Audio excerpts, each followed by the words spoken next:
한국 기독교를 빛낸 백인에 선정되신 박용묵 목사님은 40년을 한결같이 어려운 교회만 찾아다니며 목회하셨다고 합니다. 그 아들 되신 고려대 의대 출신의 의사 박상은 님이 전하는 이야기 한번 들어보세요. 아버지는 20살에 개척교회를 맡아 목회 실습을 하게 됐는데 성도들을 이끌어가는 일은 난관의 연속이었다. 말씀에 꼴을 먹여야 하는 동시에 성도들의 온갖 삶의 문제도 함께 짊어져야 했기에 20살의 앳된 목회자는 어느 날 가슴을 움켜쥘 정도의 속쓰림을 겪었다. 위통을 견딜 수 없어 병원을 찾으니 의사가 말했다. 이봐요, 학생 같아 보이는데 어쩌다 이렇게 될 때까지 참고만 있었소. 위장병이 너무 심각해서 약으로도 어쩔 수 없는 지경이요. 나로서도 더 이상 손을 쓸 수가 없겠소. 그 상황에서 할 수 있는 일이라곤 하나님께 기도하는 일뿐이라 아버지는 그 길로 산으로 올랐다. 영하 40도를 넘나드는 한파가 가슴을 파고들었지만 아버지는 눈 쌓인 산자락에 자리를 펴고 앉아 무릎을 꿇고 두 팔을 하늘로 치켜들었다. 하나님 아버지라는 말밖에 더 이상의 기도는 나오지도 않았다. 하나님, 나의 아버지, 저를 주님의 도구로 사용해 주십시오. 주님의 일을 할 수 있도록 살려만 주십시오. 아버지는 매일 산기도를 드리며 병마와 싸우셨다. 살을 애는 듯한 추위 속에서 주님께 매달리기를 몇 날 며칠 아버지는 서서히 몸이 가벼워지는 것을 느꼈다. 그토록 쿡쿡 쑤시면서 참을 수 없던 위장의 고통이 차차 사라지기 시작한 것이다. 가뿐해진 몸과 마음으로 병원을 다시 찾아가니 의사가 깜짝 놀라며 되물었다. 아니, 그동안 대체 뭘 했기에 이렇게 회복이 되어서 왔소? 저는 그저 하나님께 기도했을 뿐입니다. 뭐요? 기도요? 참나, 기도가 뭐길래 이런 일이? 치료하시는 하나님의 능력을 체험한 아버지는 감사 기도를 드렸다. 주님, 감사합니다. 역시 하나님은 살아계십니다. 저를 이렇게 죽음에서 건져주셨으니 주님의 뜻대로 저를 사용해 주옵소서.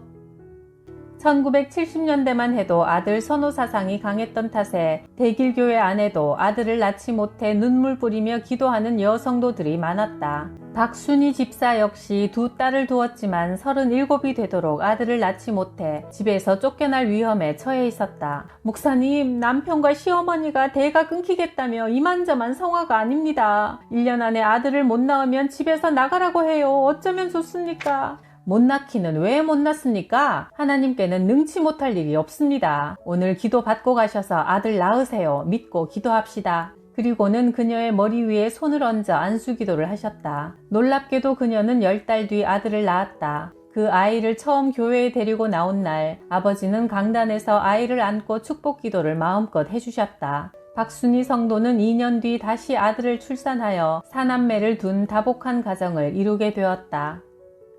박용묵 목사님의 응답받는 기도 7계명 1. 우상을 섬기지 않는 기도를 드려야 한다. 2. 죄를 철저히 회개한 기도여야 한다. 3. 목적이 순결한 기도여야 한다. 4. 형제와 화목한 뒤 기도해야 한다. 5. 하나님을 절대적으로 신뢰하는 기도여야 한다. 6. 간절한 기도여야 한다. 7. 응답 받을 때까지 포기하지 않고 끝까지 인내하는 기도여야 한다. 성경 말씀에 쉬지 말고 기도하라고 되어 있는 것은 숨을 쉬는 것처럼 언제 어디서나 기도하면 들어주시겠다는 하나님의 약속입니다. 그러니 기도하세요. 하나님이 누구 기도는 들어주시고 누구 기도는 안 들어주신다고 생각하면 잘못된 생각입니다. 철저히 회개하면서 순수한 마음으로 하나님께 다 말하세요. 들어주지 않을 기도를 왜 하라고 하겠습니까? 들어주기 위해 기도하라고 하시는 것이요. 나는 고려대 의대에 진학하고 난 뒤 소위 좀 논다는 서클에 가입하게 되었다. 1년 정도 밤을 지새우며 놀면서 신앙은 나락으로 떨어졌다. 그러던 중 갑작스레 질병이 찾아왔다. 어느 날부터 하나둘 염증이 얼굴에 올라오더니 어느새 피부염으로 뒤덮였다. 마치 비늘이 일어나듯 아토피 피부는 나날이 심각해져 사람들 앞에 나설 수 없을 정도라 대인 기피증까지 시달렸다. 고통 가운데 1년을 보내는 동안 아버지는 나를 위한 기도를 놓지 않으셨고 그동안 소홀히 했던 신앙생활이 떠올랐다. 습관적으로 예배드리고 형식적으로 기도했던 것을 회개하고 말씀을 묵상하기 시작했다. 누가복음 5장을 읽다가 마음에 뜨거운 성령불이 임했다. 베드로가 밤새도록 그물을 던졌지만 허탕만 치다가 깊은 곳에 그물을 던지라는 예수님의 말씀에 순종하고 나서야 배가 가득 차도록 만선의 기쁨을 얻는다. 하지만 그 기쁨에 취하는 것이 아니라 그 자리에서 무릎을 꿇고 주님이라고 믿음을 고백한 뒤 제자의 길을 걷는다. 그 말씀을 읽는데 마음에 강한 감동이 느껴졌다. 아, 베드로가 만선의 축복을 받았지만 그것은 베드로의 노력이 아니라 하나님의 은혜였구나. 그런데 나는 나 혼자만 노력하면 다 될 것처럼 살았구나. 그런 깨달음이 임하자 그 자리에 꼬꾸라져 기도가 터져나왔다. 나도 모르는 사이 교만해져서 하나님을 무시하고 내 맘대로 살았던 생활을 회개하는 기도가 나왔다. 오랜 시간 하나님 앞에 엎드려 울며 불며 기도하는데 기도 중에 하나님의 은혜가 강하게 내게 임하고 있다는 사실이 느껴졌다. 하나님, 앞으로는 주님 뜻대로 살겠습니다. 주님, 연약한 저를 도와주십시오. 오랜 기도를 마쳤을 때 어떻게 살아야 하는지 확신이 생기면서 내 피부병이 나았다는 믿음이 왔다. 그리고 그 시간 이후 온몸을 뒤덮었던 염증이 하나둘 사라지고 예전의 깨끗한 모습으로 돌아오게 되었다. 그날 이후 나는 그간의 방황을 청산하고 의사, 치과의사, 한의사들의 모임인 한국 누가회를 설립하는 데 힘을 모아 활동을 시작했다. 환자들에게 치료를 통해 하나님의 사랑을 베풀고 복음을 전하는 사명을 감당하게 되었다. 하루는 대길교회의 어느 집사님이 사택으로 전화를 걸어와 울먹였다. 목사님, 제 아들 정우 좀 살려주세요. 애가 너무 말을 안 듣기에 심하게 꾸짖었더니 쥐약을 먹고 지금 중태에 빠졌습니다. 벌써 5일째인데 의식이 돌아오질 않아요. 중환자실로 들어가니 정우는 전혀 의식이 없고 목을 떨구고 있는 모습이 꼭 죽은 듯 보였다. 그러나 아버지는 손을 아이의 머리 밑에 넣어 머리를 조금 들고는 말씀하셨다. 정우야, 목사님이 와서 너에게 안수기도를 하고 가는데 내일 또 와서 기도해 줄 거야. 알겠지, 정우야? 그 순간 예 하는 아주 가느다란 음성이 아버지의 귀에 들렸다. 정우의 의식이 닷새 만에 돌아와 의료진까지 신기해하며 함께 기뻐했다. 그 후 정우는 건강을 회복하고 나아서 완전한 새 사람이 되었다. 내 이름을 경외하는 너희에게는 의로운 해가 떠올라 치료하는 광선을 비추리니 너희가 나가서 외양간에서 나온 송아지같이 뛰리라. 말라기 4장 2절 말씀이 그대로 이루어진 감격의 현장이었다. 이런 신유의 기적들이 일어나자 주변에서는 신유 은사를 더 크게 사용하라는 권유를 했지만 아버지는 극구 사양하셨다. 저는 제 기도를 받으면 모든 병이 다 낫는다고 떠들고 싶지 않습니다. 신유의 기적은 하나님의 은혜로만 나타나는 것입니다. 말씀이 살아있고 기도가 뜨거울 때 하나님이 그 기도에 응답해 주시는 것 뿐이지요.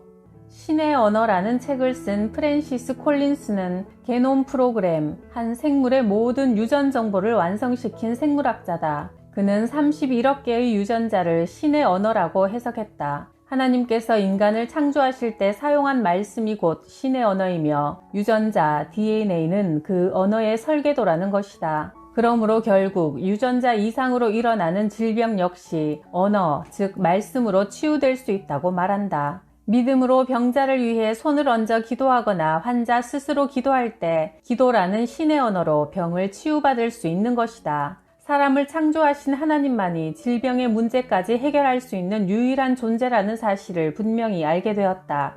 대구 문화교회에서 5년 심우하시는 동안 아버지는 교회 부흥과 건축까지 완성시켜 은혜롭게 건축이 마무리되어 처음 45명으로 시작한 교회가 작년이 350명, 교회는 날로 번창하고 성장했는데 한 장로님이 유독 담임 목사를 향해 사사건건 불평 불만을 표출하기 시작했다. 무리하게 성전 건축을 했다느니 담임 목사로서 월급을 너무 많이 가져간다는 등 비방을 늘어놓았다. 아버지는 만 5년 되던 1955년 12월 첫 주일에 사면을 결심하셨다. 그러자 노회에서 반대를 하고 나섰다. 이게 무슨 소립니까? 박 목사는 위임 목사요. 모든 재직과 교인들이 지지하고 환영하는데 한 사람이 반대한다고 위임 목사가 사면할 수도 받을 수도 없습니다.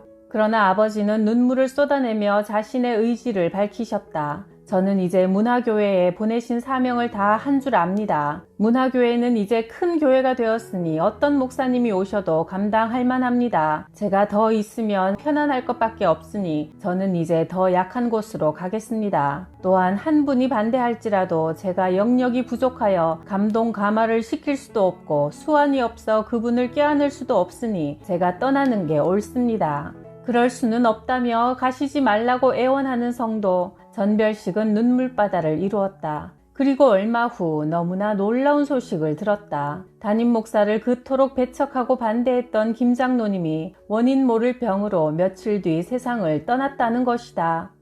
1955년 12월 첫 주일 예배, 그렇게 아버지 박용묵 목사님이 문화교회를 이별하고 부임한 곳은 대구 동신교회였다. 교회라고 해야 사방에서 비가 새고 문이 다 망가져 있었고 열악한 상황 그 자체였다. 교인이라고 해봐야 장년과 학생들을 합해 70명이 모였다. 아버지는 새벽 예배 후 예배당에 남아 간절히 하나님께 매달리고 있는데 그날따라 재직들이 난로가에 둘러앉아 두런두런 이야기를 하는 통에 기도에 집중할 수가 없었다. 다들 추운데 안 가시고 무슨 일입니까? 아유, 목사님 여기 좀 보십시오. 이상하게도 어제 저녁에 피운 난로불이 아직 벌겋게 그냥 있습니다. 네? 그럴 리가요? 서둘러 난로가를 들여다보니 정말 훈훈했다. 주일 저녁 일찍 불을 한번 피우고 나면 석탄을 아끼느라 더 피우지 않는데 겨울밤 내내 불이 꺼지지 않고 다음날 새벽 기도회까지 활활 타오르고 있으니 신기한 일이었다. 황정훈 집사람 분이 또다시 꿈 이야기를 꺼냈다.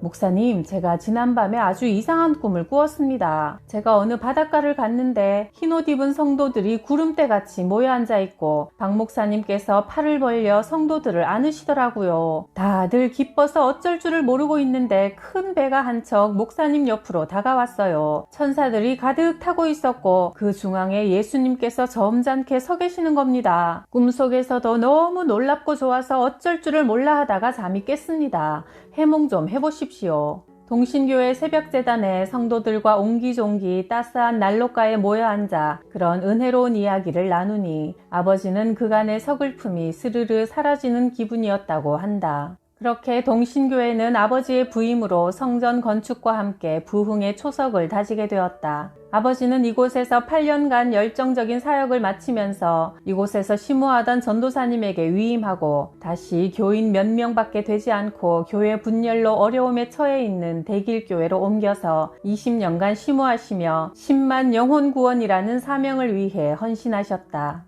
아버지가 심호하시던 서울 영등포 대길교회 마당은 나와 쌍둥이 동생이 친구들과 어울려 뛰노는 놀이터였다. 교회 뜰이 우리 집 마당이었던 터라 그곳에서 온갖 장난과 구슬치기를 하며 놀았는데 교회 뒷집에 사는 분이 우리를 그렇게 미워했다. 그러던 어느 날 교회 친구들과 여느 날처럼 뜰에 모여 놀고 있는데 그 아저씨가 나와서는 다짜고짜 소리를 질렀다. 야, 이 목사 새끼들 조용히 못해?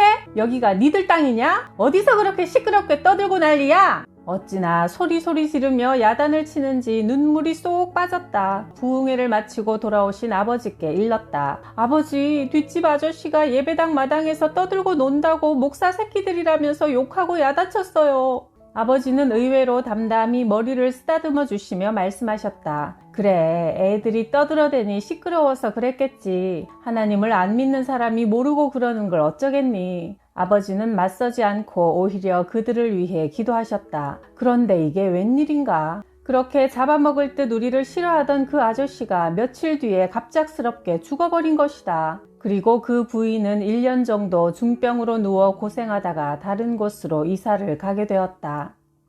아버지가 어느 새빵살이 하는 집사님 댁을 신방하여 예배를 드리는데 옆에서 함께 새빵을 살던 다른 두 집에서 다짜고짜 욕을 퍼부었다. 믿지 않는 사람과 시비할 수도 없고 그냥 그들을 위해 기도만 해주고 나왔다. 그런데 신방 이후 그 집사님은 계속 옆방 사람의 핍박에 시달렸다. 찬송 소리라도 들리면 두 집 사람이 번갈아 나와서 예수쟁이 재수 없다며 야단을 하더라는 거다. 아버지는 그 집사님을 이렇게 위로하셨다. 하나님께서 원수 갚는 것이 내게 있으니 내가 갚아주겠다 하셨어요. 사람이 혈기로 원수를 갚으려고 하면 안 됩니다. 모든 일은 주님께 맡기고 기도하면서 참고 기다리다 보면 하나님께서 직접 해결해 주실 겁니다. 그래서 집사님은 한마디 대꾸도 하지 않고 묵묵히 참고 기다렸는데 세상에나 무슨 일인지 며칠 후 한날 한시에 그를 핍박하던 두 집 남자가 한꺼번에 세상을 떠나고 말았다.